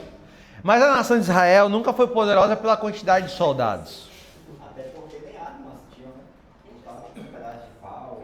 Com espada, com lança, com dardo, era... Mas a maioria dos relatos é que eles utilizavam ferramentas de trabalho. Ah, sim. Não era... Vocês sabem o que compunha o arsenal de um soldado israelense? Tem um item que é muito... Atualmente. Não, na época. Todo soldado tinha que ter um item particular, bem peculiar. Quem sabe o que é? Hã? Não. Tem que ter o quê? Um item. Rapaz, um negócio que é tão impensável. Hã? Metal? Não. Metal? Poderia ser. Não necessariamente, acredito que sim. Não. Vou dar uma outra dica. Não. Não era usada para guerra. Ah, não, era usado para guerra. Vou dar outra dica. Pode falar. Não, vou dizer logo o que é, porque nosso tempo é pequeno, nosso tempo é curto. Vou falar logo. Era uma pá. Quando matasse o soldado, Já mata em pegava terra, os né? outros. Não. Já mata em terra. Sabe para que era? Sabe para que era? Para fazer as necessidades. É sério. É sério. Igual o gato. Hã? Eu falei igual os gatos. Falou ou não ouvi não? Perdão. Eles tinham que cavar, fazer a necessidadezinha dele e enterrar. Tá lá em Deuteronômio isso. Mas é porque imagina esse povo solo já está. Então tem que ser. Mas isso era algo muito específico do povo de Israel, porque foi uma lei estabelecida lá atrás em Deuteronômio. Então todo soldado tinha que ter a sua pazinha, e tinha que ser particular, você não podia pegar do outro. Não podia. Isso é usado hoje, porque tem detector de calor, aí eles fazem em terra porque os excrementos, né? Sim. Eles continuam com calor ali, então o drone detecta. Sim. Eles fazem até hoje. Aí, tá vendo? Não sabia disso. Hã? As guerras atuais, eles fazem isso. Eles cavam, calor. Então, se você deixar lá, sabe? Tipo, o soldado passou por lá. Ah, entendi. Deixa o rastro. Deixa o rastro. Mas os soldados de Israel, eles eram orientados a... Por que eu falei isso mesmo? Nem lembro. Se eu queria falar alguma coisa... Hã? Ah, sim, que ele queria mostrar que era poderoso e tal, ele vai fazer o censo. Aí vai vir agora um... Vamos ler aqui o versículo 8, 24:8. Tendo percorrido toda a terra, em 9 meses e 20 dias, voltaram para Jerusalém. Joabe informou ao rei o total da contagem. Havia em Israel 800.000 homens aptos para irem à guerra, que sabiam manejar a espada, e em Judá haviam 500.000. Olha só, 800.000 nas 10 tribos, e em Judá, que era Judá e Benjamim, né, basicamente 500. Então perceba que era uma... Mas por que isso? Quem sabe?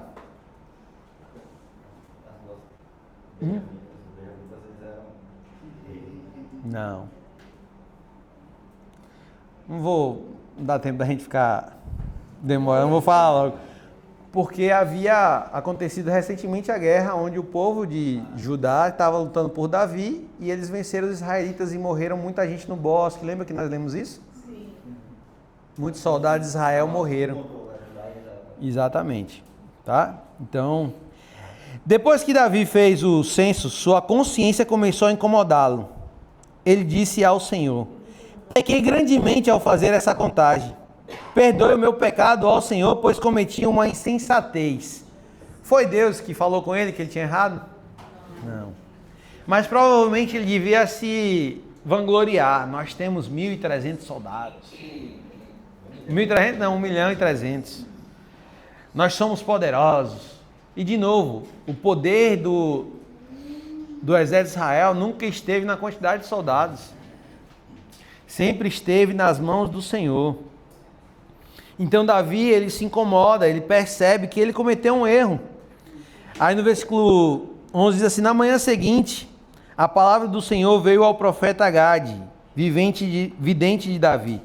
E aqui não estranha a palavra vidente não, viu? Não é os videntes de hoje em dia não, mas os profetas daquela época também eram chamados de videntes, tá?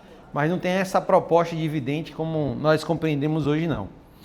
Esta foi a mensagem: vai e diga a Davi que assim diz o Senhor: darei a você 3 opções. Quantas? 3. Escolha um destes castigos e eu o aplicarei a você. Gade foi a Davi e lhe perguntou: qual dessas opções você escolhe? 3 anos de fome.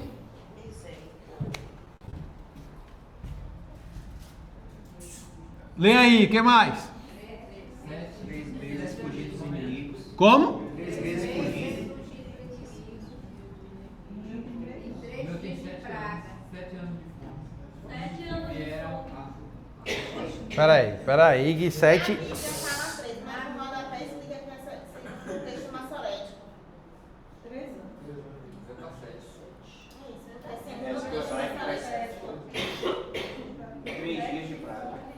É. 3 meses ou 3 dias de praga.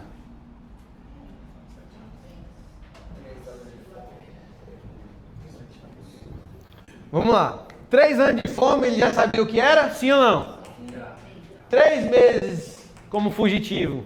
Muito mais, né? 3 dias de praga. Quem enviaria essas pragas? O próprio Senhor. E o 3 dias de pragas intensa por toda a terra. Pense bem e decida o que devo responder àquele que me enviou. Davi, pensa aí, viu? Não precisa responder não, mas o que você escolheria se estivesse no lugar de Davi? Versículo 14: não tenho para onde correr nesta situação, respondeu Davi a Gade. Mas é melhor cair nas mãos do Senhor, pois sua misericórdia é grande, do que eu cair nas mãos de homens. Então aquela manhã o Senhor enviou sobre Israel uma praga que durou o tempo determinado, e morreram 70.000 pessoas em todo Israel. desde Dan ao norte até Berseba ao sul. 70 mil em 3 dias. É uma pandemia? É o Covid-19? Que praga foi essa? Mas quando o anjo estava pronto para destruir Jerusalém, o Senhor teve compaixão e disse ao anjo da morte: pare, já basta. Naquele momento, o anjo do Senhor estava perto da eira de Araúna, o Jebuseu. E quando Davi viu o anjo, disse ao Senhor: fui eu que pequei e fiz o que era mal. O povo é inocente.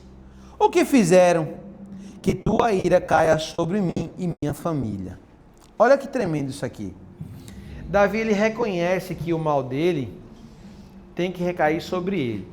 Só que eu já falei com vocês também em outros momentos, que assim como a vitória do líder é a vitória do povo, a queda do líder é a queda do povo. Quando Davi vence Golias, o povo venceu. Todos venceram. Aí é onde entra a ideia de que nós sofremos as consequências do erro de Adão. Adão errou, Eva erraram, os dois erraram, e nós sofremos as consequências. Mas do mesmo modo, a vitória de Jesus na cruz é a nossa vitória.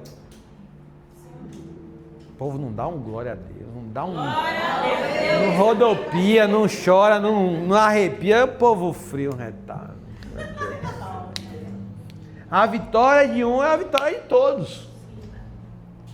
Então, aqui como ele erra e ele pede misericórdia ao Senhor, Deus se compadece. Aí olha só, eu acho tremendo essa parte aqui do texto. Versículo 18, naquele dia Gade foi a Davi e disse: vai, construa um altar para o Senhor na eira de Araúna, o Jebuseu. Então Davi subiu até lá para cumprir a ordem do Senhor. Deus dá uma ordem, eu quero um altar ali. Por quê? Porque Deus vai agir com misericórdia. Ele ainda estava dentro do prazo, provavelmente, dos 3 dias, ele poderia, né? O anjo da morte ali executar algumas pessoas em Jerusalém. Mas ele age com misericórdia, aí Deus vai e pede: edifique um altar ali ao Senhor. Vai chegar agora, essa parte aqui é tremenda. Aí, quando Davi viu o rei... versículo 19. Então Davi subiu até lá para cumprir a ordem do Senhor. Quando Araúna viu o rei e o seu servo se aproximando, saiu e curvou-se diante do rei com o rosto no chão. Por que meu senhor, o rei, veio aqui? Perguntou Araúna. E Davi respondeu: vim comprar sua eira e construir nela um altar para o Senhor, a fim de que ele faça cessar a praga. Olha só que tremendo. Eu vim aqui comprar. Pode ficar com a eira, meu senhor, o rei, disse Araúna. Use-a como lhe parecer melhor. Aqui estão os bois para o holocausto, e o Senhor pode usar as tábuas de trilhar e as cangas dos bois como lenha para o fogo do altar. E eu lhe darei tudo, ó rei, que o Senhor, seu Deus, aceite o seu sacrifício. Olha que tremendo isso aqui. Araúna propõe algo que talvez eu e você aceitaríamos sem pestanejar. Ele está indo lá para cumprir uma missão e Araúna diz: não, eu tenho aqui o boi, tome a terra, eu tenho aqui o boi, pega a linha, está tudo aqui, tudo que você precisa, eu te dou tudo. Aí se fôssemos talvez nós diríamos: é a mão de Deus, é Deus abençoando, né? É Deus. Versículo 24, olha o coração de Davi, por isso que eu falo que eu sou apaixonado por Davi, porque o coração dele nos ensina muito. Óbvio, tem a parte errada e aí a gente precisa saber separar, mas esses momentos aqui para mim, Davi tem percepções que são fora do normal. O rei, porém, respondeu a Araúna: não, faço questão de pagar por tudo. Não apresentarei ao Senhor, meu Deus, holocausto que nada me custaram. Então Davi pagou 50 peças de prata pela eira e pelos bois. E Davi construiu ali um altar ao Senhor e ofereceu holocausto e ofertas de paz. E o Senhor respondeu a sua oração em favor da terra, e a praga sobre Israel cessou. Tremendo isso, né? Mas sabe o que é mais tremendo? É que nós fizemos 5 capítulos em uma aula. Brincadeira. Só para não perder a piada. Mas é tremendo isso aqui demais, gente. Como é que Davi, podendo ter tudo de graça, ele podendo até confiscar, ele é rei. Ele poderia chegar lá e dizer, ó, é tudo meu aqui. Mas o cara que propõe a ele. E aí o cara propõe, tá tudo certo então, vamos. É de Deus. Mas ele não, ele diz assim, tem que me custar algo. Sabe qual é o nosso problema? É que nós queremos oferecer sacrifícios ao Senhor que custaram algo para o outro e não para nós. É ou não é? É. Então, gente, nós encerramos aqui o livro de 2 Samuel. Há alguma dúvida aqui do que nós estudamos? Diga, mano. É Bruno, né? Bruno.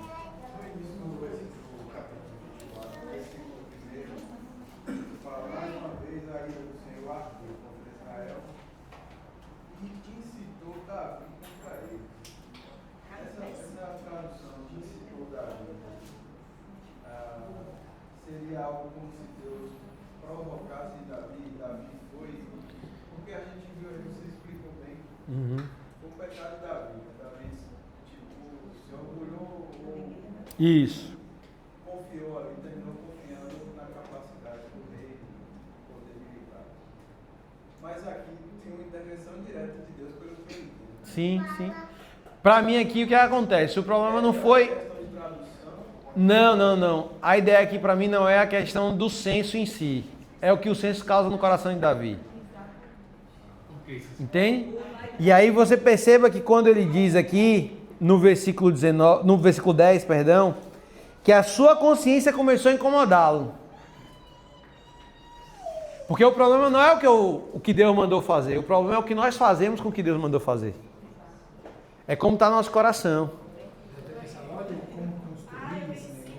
Isso. Não, eu fico imaginando aqui, por exemplo, ele até fazendo essa contagem e vendo que vamos dizer assim, a região que era por ele, que era bem menor em território, tinha 500 soldados. E a outra, que era bem maior, só tinha 800. Então, mas o que eu acredito que é tão como é que eu posso dizer?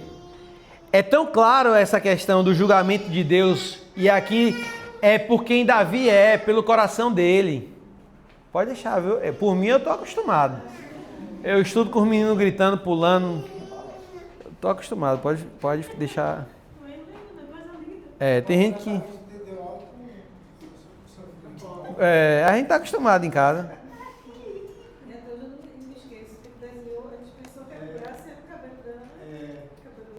Ela chorando, né? A gente pensou que era o cabelo dela, mas na verdade era ele chorando. É desse jeito. Então aqui, Bruno, eu acredito que é tanto que ele fala que cometeu uma insensatez. Ele fala, perdoe meu pecado, ó Senhor, pois cometi uma insensatez. Por quê? Porque às vezes Deus... muitas vezes Deus nos coloca em situações para tratar. E quando eu gosto sempre de pensar a questão de videogame, porque eu gosto de jogar videogame, jogo com os meninos até hoje. Esses dias eu tava jogando... Pode deixar que eu pego. Esses dias eu tava jogando Super Mario Brothers. Aí é interessante que quando você tá jogando, tá ali, tem uns bichinhos ali no meio do caminho, que você vai vencendo, vai matando, vai pulando e tal. Mas quando chega no chefão, é mais difícil. Quem joga ou quem já jogou sabe o que eu estou falando. Sempre tem um chefão para passar de fase. Então, muitas vezes, Deus nos permite passar por situações, nos depararmos com chefões para que a gente passe de fase. Deus quer nos fazer amadurecer, nos fazer crescer, nos fazer evoluir, tornar pessoas melhores. E muitas vezes Ele vai colocar pessoas, situações na nossa vida que a gente muitas vezes olha e diz assim, para que Deus botou isso aqui? É a questão de Deus não livra No problema. Sadraque, Mesaque. Exato. Deus não livrou da fornalha. Exatamente. Livrou na fornalha. Exatamente. Então, quando eu olho para Deus colocando Davi para fazer esse censo, mas não para causar o que causou no coração dele, por isso que ele mesmo se toca, ele, Senhor, eu pequei. Não foi Deus dessa vez que usou alguém para dizer, ô Davi, tu tá errado. Ó Davi, tu errou. Eu vou te trazer aqui a consequência. É Davi que entende que errou. É Davi que se enxerga. Olha o nível de maturidade de Davi agora. Lá atrás ele precisou de Natã. Lá atrás ele precisou de Joabe para apontar os seus erros, né?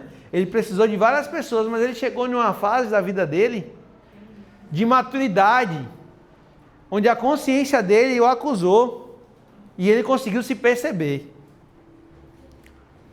Por isso que Jesus diz assim, olha primeiro a trave que está no teu olho, para depois tu olhar o cisto do olho do teu irmão. Porque é tão difícil nós nos olharmos, é tão fácil olhar para o pecado do meu irmão, é tão fácil condená-lo e jogá-lo no inferno. É tão fácil apontar o erro do outro. Não é assim? Mas olhar para a gente é tão difícil. Olhar para as nossas limitações. Olhar para quem nós somos. Então eu entendo que Davi está aqui sendo tratado pelo Senhor. E para mim aqui, como você coloca essa questão, a minha versão tem incitou no versículo 1 de 24. Quem tem outra versão aí? Fala o quê? Incitou também na NVI. NVI incitou? Também citou. Porque entendo, o texto está sendo claro que Deus o incitou a fazer o censo. Então o problema não é o censo em si. É o que o censo causa no coração de Davi. Porque senão Deus seria injusto. Como é que Deus vai incitar ele para fazer uma coisa e depois vai trazer uma condenação sobre ele? Na NTLH também, em outra ocasião, o Senhor ficou muito irado com o povo de Israel e levou Davi a prejudicá-lo. Diga. Sim, como se fosse Deus, né? Mas que bom, muito boa a sua colocação. Quando, olha só, versículo 2, então, 24, 2. Então o rei disse a Joabe, comandante de seu exército, façam a contagem de todas as tribos de Israel, desde Dan ao norte até Betseba ao sul, para que eu saiba o número exato do povo. Joabe, porém, respondeu ao rei, que o Senhor, seu Deus, dê ao rei vida longa para ver população 100 vezes mais numerosa do que é hoje.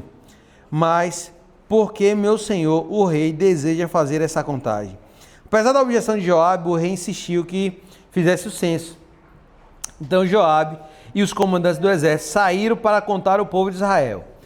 Aí alguns comentaristas vão dizer aqui que o problema não é a contagem do povo, que Deus pede para contar o povo, mas ele conta o povo apto para a guerra. Deus não mandou fazer uma contagem de soldados do exército. Deu para entender a diferença? Hã? Mas aí são comentaristas que falam isso, que faz sentido. Mas assim, eu também... Os relatos de censo aqui eram justamente para se levantar homens de guerra. Não, porque aqui está dizendo que é o povo. Versículo 4, na parte final, então Joabe e os comandantes do exército saíram para contar o povo de Israel. O que era comum era censo de guerra para saber o seu poder. Ah, eu vou enfrentar um exército lá, quantos homens eu tenho para essa batalha? Então o que era mais comum. Mas o censo que é levantado é para contar o número do povo, quantas pessoas são. Tanto que Joabe faz essa afirmação, que Deus te dê vida longa para ver 100 vezes mais, para você conseguir acompanhar o crescimento do teu povo. Então, até porque é o seguinte, quanto mais próximo era uma nação, menos guerra tinha. Quanto menos guerra, menos morte. Então o texto vai falar anteriormente que houve paz sobre Israel, então não houveram guerras. Por isso que acontecem as guerras internas. Então eles se perdem muito por conta disso. Então se o povo cresce, o povo se torna mais forte. É por isso que vez ou outra o povo está ali. Um exemplo, os filisteus e os israelitas. Vez ou outra, guerra. Por quê? Porque nas guerras diminuiu a quantidade de pessoas. Porque morria gente dos dois lados. Então estão ali em paz, caminhando de boa, aí daqui a pouco, vamos ali fazer uma guerrinha. Porque não pode deixar o povo crescer demais não. Porque senão eles ficam muito poderosos. Entendeu? Hoje não é mais sobre a questão populacional, mas hoje é sobre a tecnologia, é sobre o poder bélico, sobre armas. Né? Então hoje um piloto destrói uma nação. Até mesmo um drone, dependendo da distância. Um avião, um drone. Eu achei aqui Êxodo 30:12. Quando fizeres recenseamento dos filhos de Israel, cada um dará ao Senhor o resgate da sua alma quando os comprar, para que não haja praga entre eles quando os arrolares. Isso. Então, tipo, ainda ele não cumpriu com isso, né? Aparentemente não. E aí, para mim, de novo, o mais evidente do problema é o coração de Davi, porque é ele mesmo que, o 10, depois Davi fez o censo, sua consciência começou a incomodá-lo, e ele disse ao Senhor: pequei grandemente ao fazer essa contagem, perdoe o meu pecado, ó Senhor, pois cometi uma insensatez. Então, porque para mim ele conta os soldados. Com relação às 3 comissões, da primeira aqui na Almeida, ela tem 7 anos de fome, não 3. Por que esse fato? Rapaz, boa pergunta. Que tradução é a tua? Almeida, revisado. No Mas é porque é o seguinte, como é que fala? Os números em hebraico eram as letras, né? E a letra 7 é muito parecida com a letra, com o número 7 é muito parecida com 3. Então pode ter sido alguma, mas eu não, isso aí eu não cheguei a ver não sei dizer exatamente não. Depois eu posso até dar uma pesquisada, mas provavelmente assim, Deus usa o 3 aqui de forma sequencial, né? 3 anos de fome, 3 meses fugindo, 3 dias de praga. E assim, a fome, por mais que você olhe assim, a fome era muito mais destrutiva que uma praga. Por quê? Porque as pessoas não tinham condições de estocar muito naquele tempo. Então imagine, 3 anos de fome destruía muito um povo, né? Assolava muito o povo. Amém? Amém. Mais alguma dúvida? Me perdoem mais uma vez o tempo que... Terminou hoje porque não teve nenhuma polêmica assim. Tá vendo? Os milagres do Senhor. Acontece. Semana que vem vocês estão livres de mim. Oxe, ele passou, gente. Vamos ficar de pé, vamos orar. Por que você quer falar assim?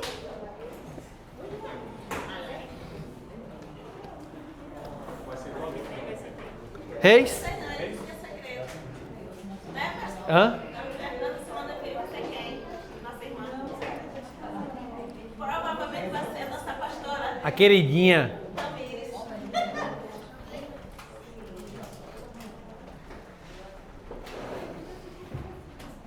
A medrosa de barata.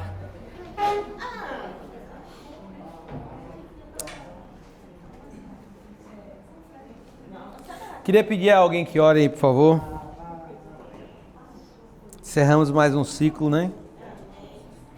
Alguém?